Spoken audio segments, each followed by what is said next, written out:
one thing, he told us when. But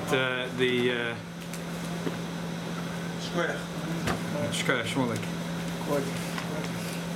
Supposed to take 3 hours. It took 5 hours. I know it. I've been there with a kid. No, I was. No matter which way you go, no matter how you live. Every time I go to the shluchim, I'm amazed. You know, every time you go to a place where there's shluchim,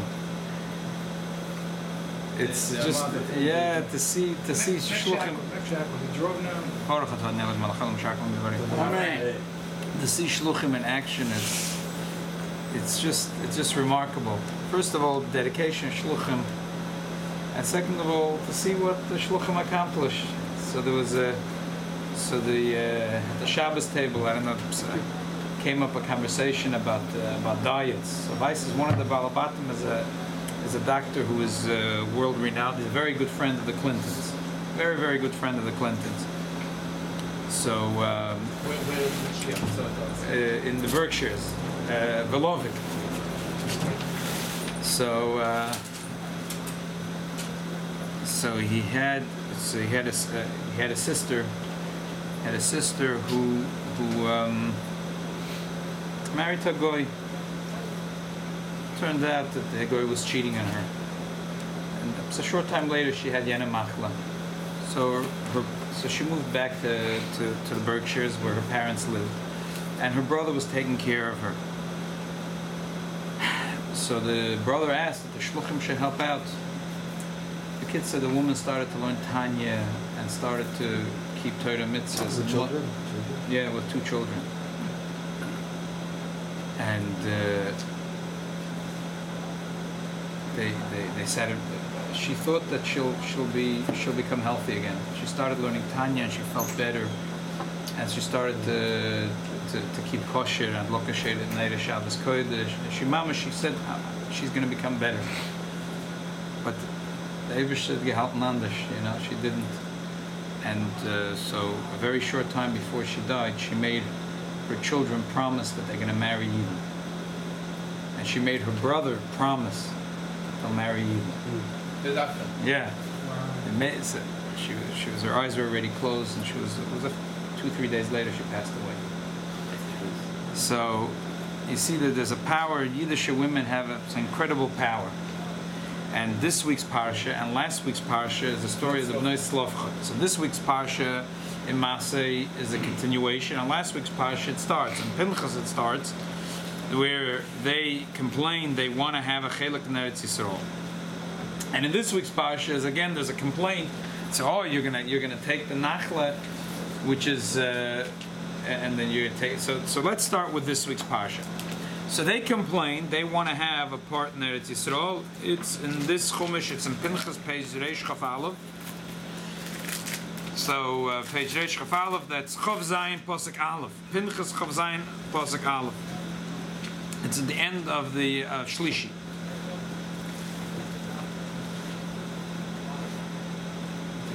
Yeah, give me a chumash. Pinchas. Page Parshas Pinchas. Okay. Thank you. So they come and they complain they want a portion of the land. And Rashi says Chakmonius, the Jewish women are very smart. There was something very smart about their presentation.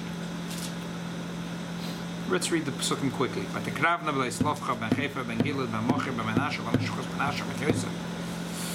So they came close. They stood in front of Moshe, they stood in front of Moshe, Elazar, and Asim, in front of the whole Eidah, Pesach El Moed Leimer. They said, our father died in the desert. They were not from the complainers. They were not from those that rebelled with Koirach. He sinned and he died with his own sin. He had no sons. Why should my father's name be lessened in his family? He has no son. Give us a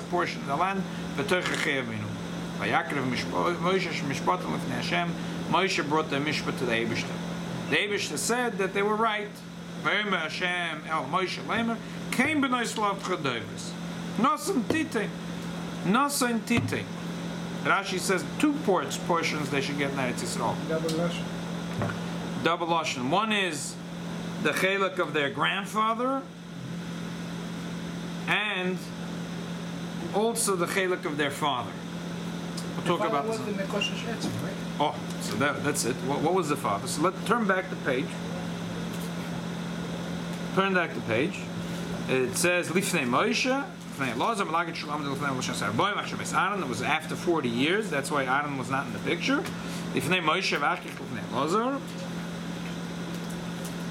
Okay, let's just turn the page. They wanted to say that he died with his sin. Because they wanted to bring out it was his sin. So in order to bring out that it was his sin, they have to say it wasn't the misloinanim, it wasn't the complainers, and it wasn't koirach. Shehitza l'kadosh baruch hu that went against the Eibishter. Ela b'chete levade meis. It was his private sin. He didn't make other sin. What was his sin? He was the man that was Makoshish Eitzim. The first Shabbos that God gave him, there was already one man was collecting pieces of wood, and he was killed. And he did because he was the first person who desecrated the Shabbos. What did the Mapilim? The Eibishter said that they were not going to enter the land, and there was people that they said they're going to go. And the Moshe said, "Don't go," and they went anyway, and they were all killed. How many were there? I don't know if Chazal was saying. But he was one of the people that went to the war and died. Yeah. That's why they wanted. This Rashi is like every Rashi there, as you can expect, is Molekushis Kiriman. In general, why would they have to say anything negative about their father? Why would they have to say anything negative about their father? What's the gay why he died? He had cancer. He died. What's the gay why he died? What's the gay why he died? The Mefarshim say that they have to say that he wasn't Machtias Arabim. Where does it ever say that a person who's Machtias Arabim doesn't have a portion in Eretz Yisrael? It says it doesn't say that his children will lose their portion in Eretz Yisrael. What does it have to do with Eretz Yisrael? And then if you look at the details, the Mefarshim say that they wanted to bring out that he was not a Machtias Arabim. So they say he was not Huloi Hoya. He was that he wasn't Loi Hoya. Is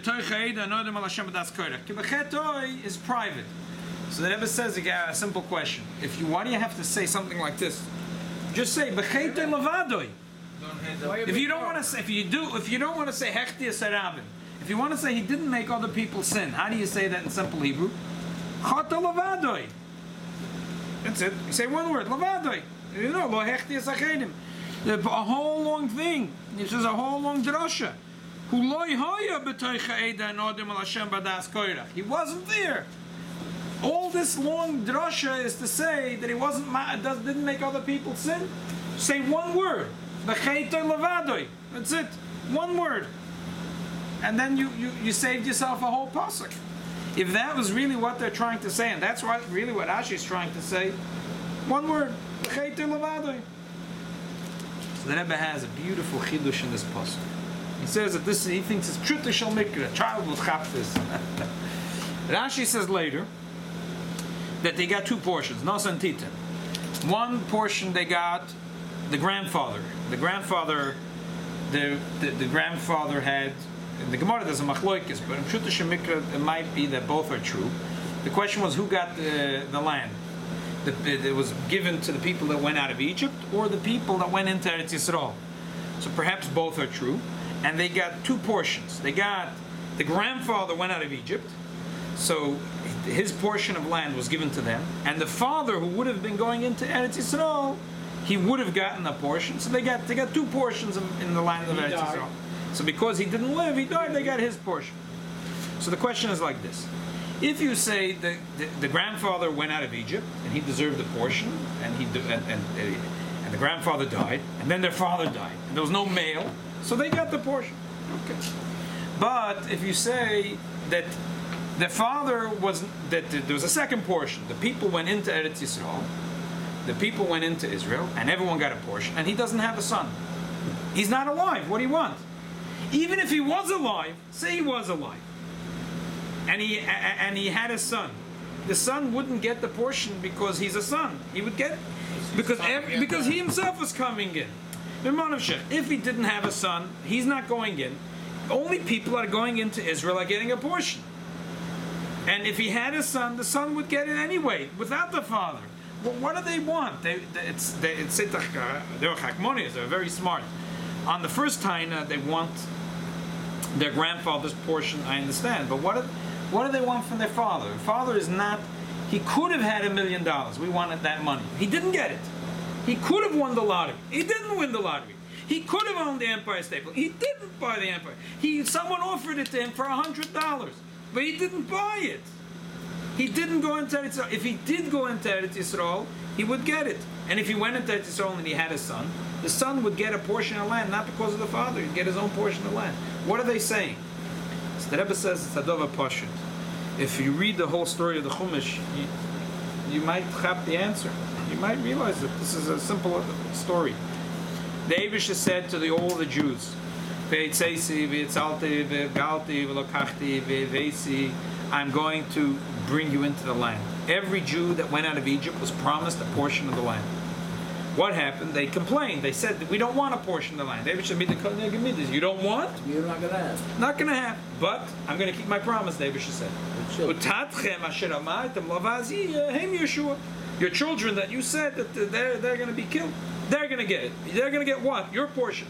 God said, I promised that I'm going to bring you to the land, they give you a portion of the land. I'm going to keep my promise. I'm not going to give it to you, I'll give it to your children. So the truth is that the children got it in the merit of the promise that came to their father. Emes, if a man had 3 sons, and he died in the desert, the 3 sons went into Eretz Yisrael, they didn't get 1 portion, they got 3 portions. Emes, true. But conceptually, they got it in the schools of the father and the promise that the Eibishter made to the Yoitzim Mitzrayim that I'm going to give you the land. But they complained, so they didn't get it. So the children, v'tapchem, your children got it, they got it instead of them. The children got it instead of them. So the Bnei Tzlafchad said like this. The Bnei Tzlafchad said like this.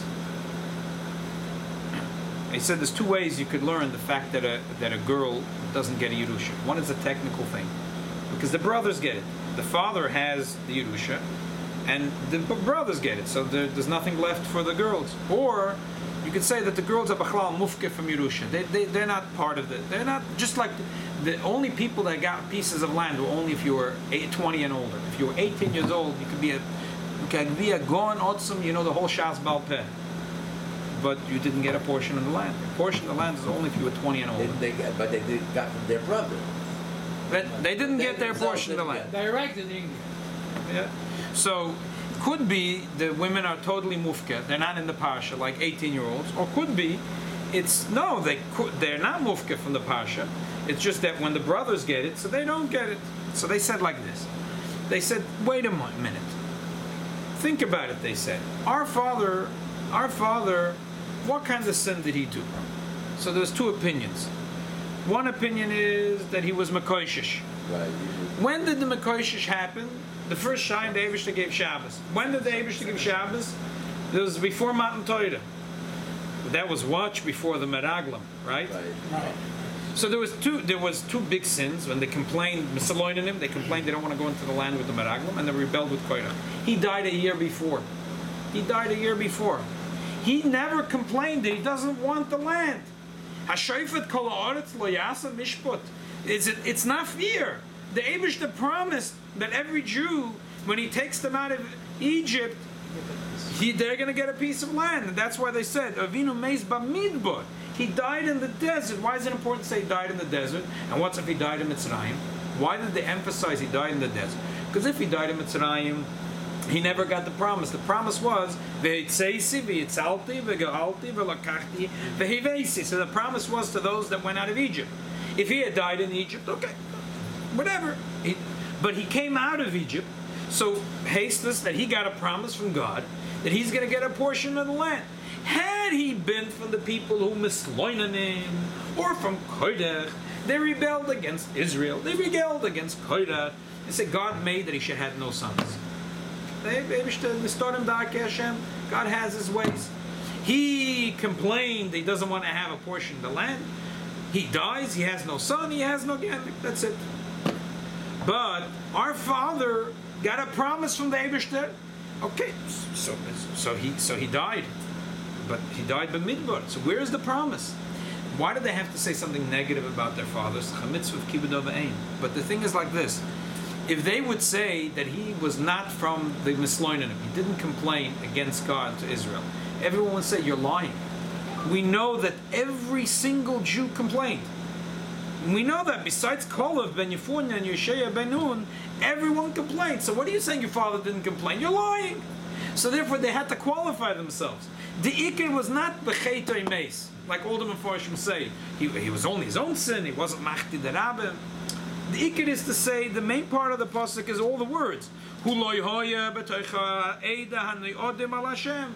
was not from the people that complained against God. If he complained against God, he rebelled with the Meraglim, he rebelled with Korah, and now he has no son, and he doesn't have a portion of the land. It comes to, he deserves it. But now, he wasn't from those people. And the reason they had to say B'chet Emes, no one would believe them. What do you mean? We know every single Jew complained. Wait, your father? We never heard about your father. Well, who is your father? What are you talking about? So the only way that it's to say B'chet Emes, he died a year earlier. He was the Mekoshish. He died a year earlier. So therefore they said, it's not fear. It's simply not fear. The Eibishter promised, and now the Eibishter is not going to keep the promise. So it must be that really daughters could yash. And we are his daughters, so we should get it. So it must be that the reason why mostly the sons get it, because if you have a choice to give it to the sons and the daughters, so you give it to the sons.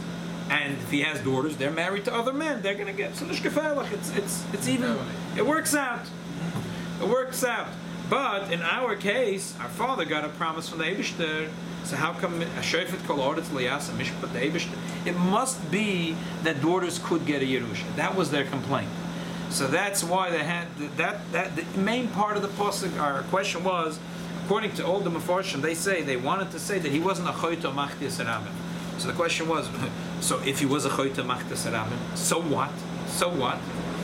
The answer is that's not the big emphasis. And the other question was, why do you have to say a whole long thing that he wasn't? Avinu meis b'midbar, died in the desert. Who cares? He died in the desert. Who cares where he died and when he died? He wasn't from the rebellion. What's all this important? All this is very important. Because they want to say that God made a promise to the Yetz Mitzrayim, you're going to get a piece in the land. Where is the promise that God made? Are you going to say that he deserves not to get a piece because he complained and he rebelled? He never complained and he never rebelled. Now we have two opinions. What was it that he really did? One opinion is Makosha Sheitzim, which means he died a year before the Meraglim and a year before Korach. Second is the Mapilim. Mapilim is they did complain, but they did tshuva. Avohodai, they did tshuva. They had Mesiras Nefesh. They got killed. They knew they were going to get killed. But they had Mesiras Nefesh to go into Israel, so they did tshuva. So if they did tshuva, so for sure they deserve to go into the land. It's still a minimum. But if One hand, they want to go to accept that Israel. true. And second, Moshe Rabbeinu told them go to more. So this is the Chachmoniyot. This is the Chachma over there. Our father had Mesiras Nefesh to go to Israel. That's what we should get. Right. It's a Avera that Baba Mitzvah. Yeah, Mitzvah Baba Avera. Still, they had That's the Chachma over there. Right. Moshe Rabbeinu. Why the Torah wrote down twice the names of the Bnei Tzlafchad? Rashi says to tell us that they were all equal in their tzidkis and wisdom. If you'd said it only once, you would say that there was an order of wisdom, and that's why the Torah says it twice and changes the order of the names, so you know that they're all five equal in their wisdom and tzidkis. That's what Rashi says. You have another pshat. Yeah, let's see. Because they have two Yerushim. Ah. Said twice. Very nice. Why? They got double the Yerusha. They said it. They got double the Why Yerusha. did they get double? One they got Nichse Chefer, and one they got Nichse Tzlafchad. For the father and the grandfather. The father and the grandfather. So that's why the grandfather's obvious why the grandfather he had a piece. He was the Yaitz Mitzrayim. but the father they got it because theoretically he would have been a nichnas la'aretz. But the question is he never went into the Lord, so he died. Yeah. What's your taina? Yeah, no. So. The answer is the taina was the Eibishter made a promise to all the Yidden that went out of Mitzrayim. Ve'ivesi eschem. So later the promise was the Eibishter said, I modified it. I'm not going to give it to you. I'll give it to your children. But by us there is no son. Are you going to say he deserved not to have sons because he complained and he was from the Meraglim or from Koirach? It's not true. He was not. They were big Talmidei Chacham. Big They covered all the. They covered themselves exactly. I saw it. He says Moshe Rabbeinu did not answer. He went to Hashem, and Hashem. Why Moshe Rabbeinu did not answer?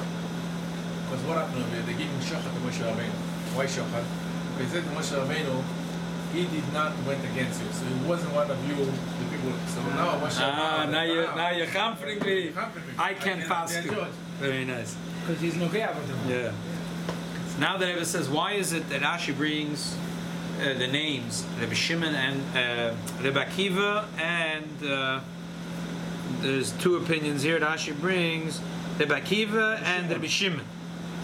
Why? Usually Rashi doesn't bring the names. It says why because over here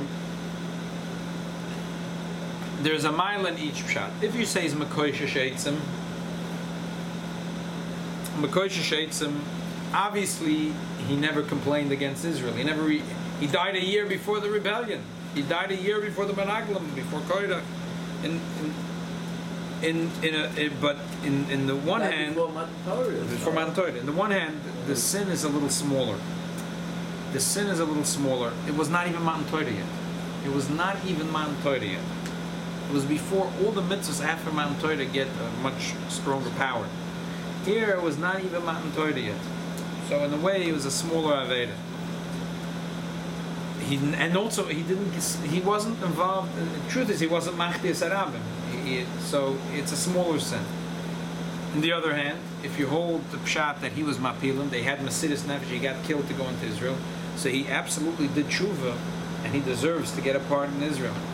So now, Rabbi Akiva, what do we know about Rabbi Akiva? We know Rabbi Akiva is Rogel Zakas as Yisrael. Rabbi Akiva, his big thing was to say Zchusim for Yidden.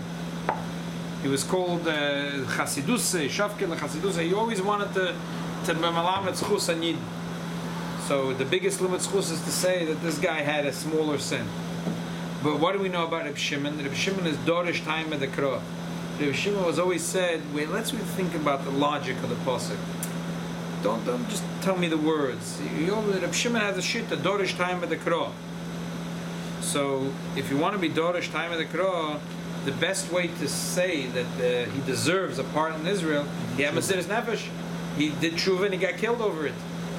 He got killed over it. The man gets killed over Eretz Yisrael, so for sure.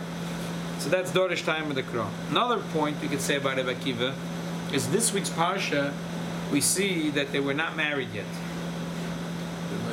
because at this week's parsha, right at the end of this week's parsha, it says that after they got the portion of the land, so the men in the Shevet came and complained. They said, "Hey, they're going to marry other men, and then the portion of our Shevet is going to go away from us." So the Eibishter said, "You know what? They're right. That they have to marry men within their Shevet." They all were single? So they were all single. The teachers they were all single. Those days they all married within the Shevet. No, it only started from here. They already started here? Yeah. Did they have to marry within their tribes? Now, after this command, To keep the land. keep the land. So what do we see? If their father died, after a person dies, he can't have children, right? It's ganz posh, right? So the father died a year before Matan Torah. Now they're about to go into Eretz Yisrael. So how many years had passed? 40 years. 40 years. Yes. They're getting older. The youngest must be at least 40 years old. So wait, what's going on? They're not getting married. They were born in Mitzrayim, the oldest one? We don't know when they were born. Pashtus, they were born in Mitzrayim, some of them. So what's going on? So that's why we bring Rabbi Akiva. Rabbi Akiva also got married when he was 40, Chazal say. And according to the opinion that Reb Shimon is talking here, so Reb Shimon is usually Reb Shimon Bar Yochai. And Reb Shimon Bar Yochai was Teirosim Nosai. And the Gemara says he got married just like he would stop and build a sukkah. It was like a. By the way, It was a he would stop learning in order to do the most essential mitzvahs. So he wouldn't daven. Maybe he didn't even say Shema, but he would stop to build the sukkah. He stopped learning to get married. Because he took the priority. Masei says that I don't know if he was there personally. I don't even know. As a child, he saw the Rogachover going, but I don't know if this story. And there's a story that he says that the Rogachover spoke to him, but the yeah. But besides that, he says a story that the Rogachover, his daughter got married.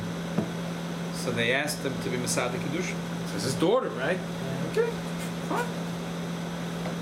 He's learning, and they say, no, they're waiting already for the chuppah. So he closed the Gemara, he came down to Masei Kedushin. Right after the chuppah, it was a cold winter, Russian winter night.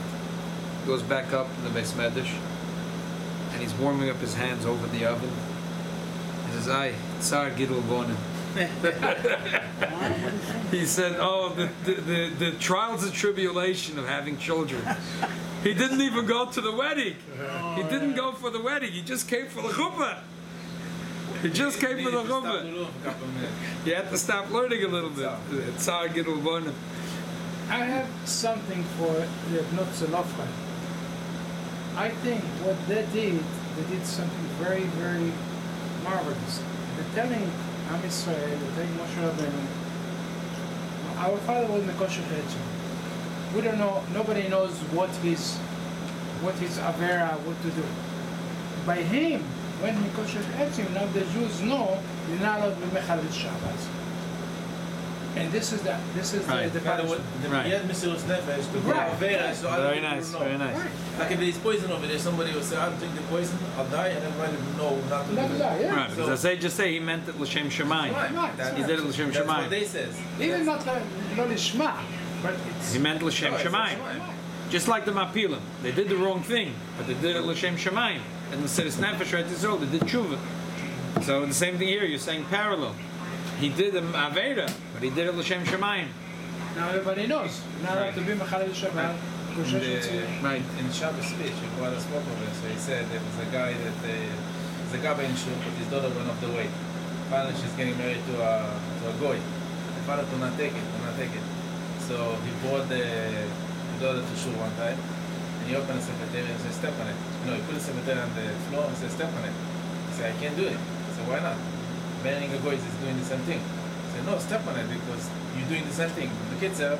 She made tshuva and this. So Yeah. he made a avera by putting the secretary on the floor, but at the same time he made his daughter to change her mind to The mitzvah. do a mitzvah. So he did a mitzvah above the avera. So this is what happened over here. Wow. Nobody would tell you to do this, but once you do that, you should. So there's something over here. It's a craziness things to do, but To bring a point. Are we Yeah. allowed to do that? no. If you, Not allowed to do it. Aveda you're not allowed to do. Of course, but if you know from this Avera, a lot of Jewish people will make a mitzvot. You can never make They such a can't do cheshbon. But it's still a limud zchus, like you said. For the girls, they were smart to say, listen, our father was not such a bad guy. He meant it l'shem shemayim. If it was this sin or that sin, either way, there's a You see that he's doing a mitzvah over here, not right. over He here. meant good. He did bad, but he meant good. So the upshot is either way. But he meant good. So how can you take away his chus to get a portion of the land? So he did bad. Show him. But he meant good. I have a question. I don't mean to take away from the great hope, but I learned that every neshama, every Jewish person that's living Ben neshama has a portion of Eretz Yisrael. Each person has a different part. Are you familiar with this?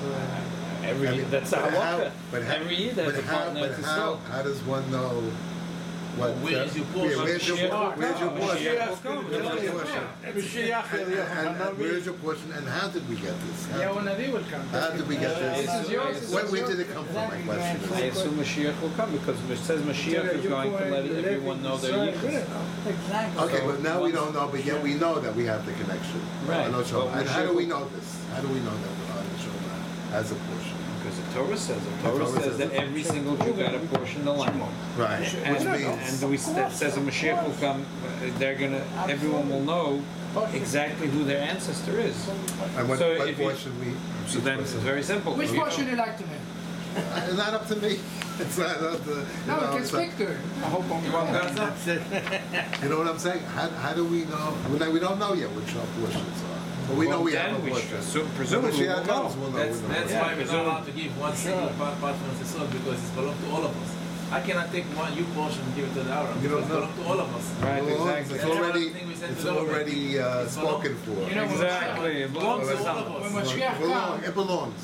It belongs. when Mashiach comes, he come to you and said, you from Shevet Yehuda, you from Shevet Reuven. We don't know now. We're all mixed up. We'll find out. Right. So this is that part of right? it. All right. All right, that's good. That's good. The Rebbe says that we find that this Pasha of the story of Tzlafchad is always read around the time of the 3 weeks.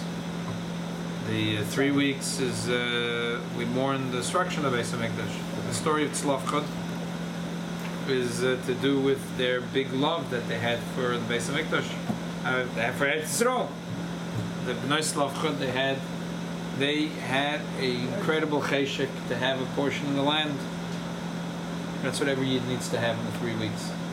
We need to awaken our big cheshek to have our portion in Eretz Yisrael and come to complain to Moshe Rabbeinu, to Elazar, to Ribono Shel Olam, and say, Ribono Shel Olam, it's not fair.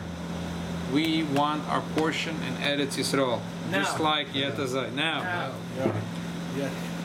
Just like it worked for Bnei Tzlafchad. When you complain, as they say in English, the squeaky wheel gets greased. You gotta be a squeaky wheel. Gets oil. Gets the oil. Exactly. The squeaky wheel gets the oil.